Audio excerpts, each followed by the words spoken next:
Yo people, Wabble, I don't know, it's the King Boss, welcome back. So today I have in front of me an MSI Pro MP275 series, and what this is a 2K monitor. So that's 2560 by 1440, so not 16 by 10 but 16 by 9. This is the cheapest one I could find on Argos, Amazon, eBay, everywhere. It was £120 brand new, and yes, it's a 2K monitor. Let's do a quick feature rundown. So again, it's a 27-inch monitor. It has a 178-degree viewing angle. It has eyes ergo, anti-flicker, less blue light. It also has IQ check. It's 100 hertz, even though on the website it says 75. It's 100 hertz, so that's 100 times per second that this will go on and off, 100 frames per second. It also has a vase amount. I'm not sure what vase amount it has, but let me quickly have a look on this side. So on this side, we can see the color is black, display size is 27, color display is 1.07 billion, contrast 1300 to 1, brightness 300 nits, not as bright as I would hope it to be. My laptop, my Legion 5, which I just got, and this is the reason I'm buying two of these actually, is 500 nits, so my laptop screen is brighter than this. That's not too bad. Gross weight 5.54 kilograms. Inputs, we have DisplayPort, I believe it was 1.2 or 1.4, and we have HDMI. Response time, it says 1 millisecond, so this is a really good monitor for gaming if these specs are correct. Next, again, we have 2560 by 1440 at 100 hertz. At the top here, as it says, it's a business and productivity monitor. However, that 1 millisecond response time could make this a really good gaming monitor as well, if this is actually correct. I do have two of these monitors. That's the second one back there. That's some other stuff I need to look at. I'm going to be running this on a Legion 5 with a Dell Thunderbolt dock. Weirdly enough, I just found out today that my Legion 5 does not have Thunderbolt 4, even though the previous versions of the Legion 5 had it. It's a bit weird. It should still work on USB 3.2 because I don't believe the 10 gigabits per second will exceed what a 2K monitor would need. I'm not sure what's in the box, but I do have my iFixit kit just in case. I probably have to screw on a stand at some point. So let's get into it.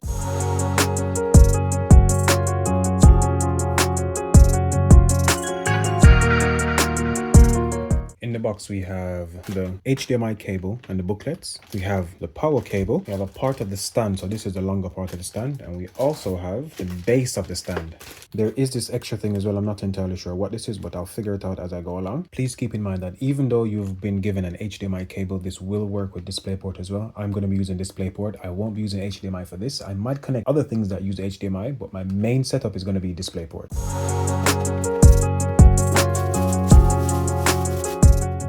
This is the bottom of the monitor. It has quite a big back. So from the front of the screen here to the very back is quite thick. I didn't expect it to be this thick. Even my older monitors weren't this thick. What do we have going from left to right? First thing we have is the power port, I guess. We plug the power cable in here. Then we have HDMI on the left. We have DisplayPort in the middle, and we have HDMI on the right. I think it would have probably made more sense to put HDMIs next to each other. I still find people who are not clued up on IT quite well don't know the difference between HDMI and DisplayPort, even though they look different to me and I can tell the difference straight away. Some people still struggle. And that there is a 3.5mm headphone jack. So let's get the stand set up and stuck on here. To get the stand assembled, all I'm going to do is grab this piece here and I'm going to slide that into that section, and that's typically how it works.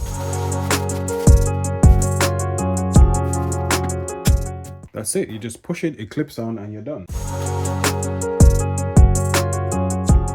And to get the base on, I didn't see any screws in the box, so I'm assuming just like this, it's simply a clip-on thing. So I can see here that there's a release mechanism thing. So I'm guessing I simply put this on like so. So again, this must be upside down, and simply squeeze it in. Yep, I heard that click, and that should be good. And to remove it, I'm guessing I would simply have to push that up and pull this off at the same time. So that's number one setup. I'm going to do number two as well. Don't need my iFixit kit. Everything is very easy and straightforward to set up. No screws needed. I really like the simplicity of this because, again, for people who aren't very IT savvy or people who don't know how to use a screwdriver, this is very nice and easy to set up. This is the second monitor. Open the box. I cut here at the top where the black tape is. Then I simply put my finger here and pull this out. Finger here, pull this out. That's the box open. I'm going to flip this upside down to get the monitor out. And I'm going to then hold the plastic so it doesn't fall over.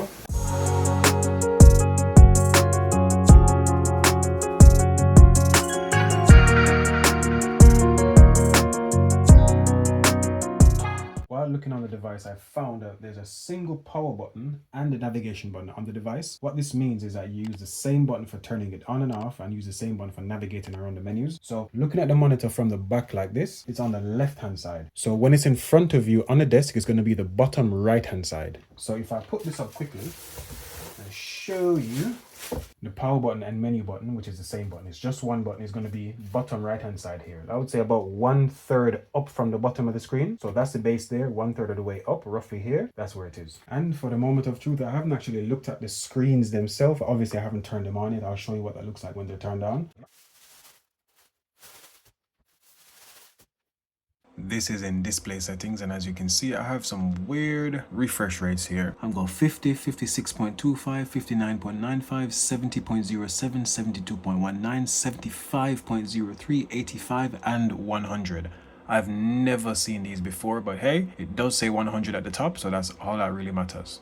Pressing that button at the back once to get to the menu. When the menu comes up, we have 5 options on the left hand side. At the very top, you can see we have 2560 by 1440, 60 Hz, HDR off, and DP, so DisplayPort. So we do have HDR, and obviously I stuck this at 60 Hz because I don't need it at 100 at the moment. On the left hand side, we have professional, image, input source, navigate, and settings. I think the most noteworthy things on the professional are response time. So if I go over to response time quickly, we have normal, fast, and fast test. So if you're again playing a game, you might want to go into fastest, 1 millisecond response time. Under that, we have refresh rate, we have location off and on, and I think the next biggest thing for me would be screen assistant. So if you're playing one of those PC games, or any game to be fair, that doesn't have a reticule on screen, but you want to be able to play on hard, but you need some help, this could be a really good option because it has something that you could put center of your screen, red or white, and that could be a reticule. On the image is where you would find low blue light settings. So if you're someone whose eyes get strained like mine does, you might want to put that on. On the input source, we have the typical things. We have HDMI 1, HDMI 2, DisplayPort, and AutoScan. AutoScan is the feature where you simply plug a cable in once the device is on, and it will detect where the signal is coming from. So you could have things plugged into all 3, but if a device in HDMI 1 is not on, it won't switch to HDMI 1. If a device in HDMI 2 is on, it will then switch to HDMI 2. Under that, we have Navigate, nothing overly important here, but on the settings, I think the only noteworthy thing is HDMI CEC. It allows you to control your device, so your screen or whatever you're using, with a single remote. So if you have a remote that's compatible and you have a device that's compatible, like a screen that's compatible, it would allow you to control everything with one remote. Really, really handy feature. For build quality, I'm not going to give these very high build quality because again, they wobble quite a bit by simply touching it. It's wobbling quite a bit. But to be fair, for £120, these are the cheapest 2K monitors I could find in the UK as of December 2024. So I'm not too bothered about that. For ergonomics, I'm going to have to give this a low score because it doesn't go up and down. The only thing it does, it tilts backwards and forwards. That's all I can do with it, nothing else. It does have a VESA mount at the back, so if I wanted to attach it to a stand, I could, and then I would have all the control I would need. My thoughts on the bezels. So the bezels are a bit of a weird one. At the bottom down there, you might be able to see that very small lip. So that's a lip there. On the left hand side and right hand side, there is a lip as well, but for some reason, the lip is at the very edge. The lip is about 1 centimeter or 2 thick, but then the screen stops over here where the black line is for some reason. It looks weird on screen. It's not the best aesthetically, but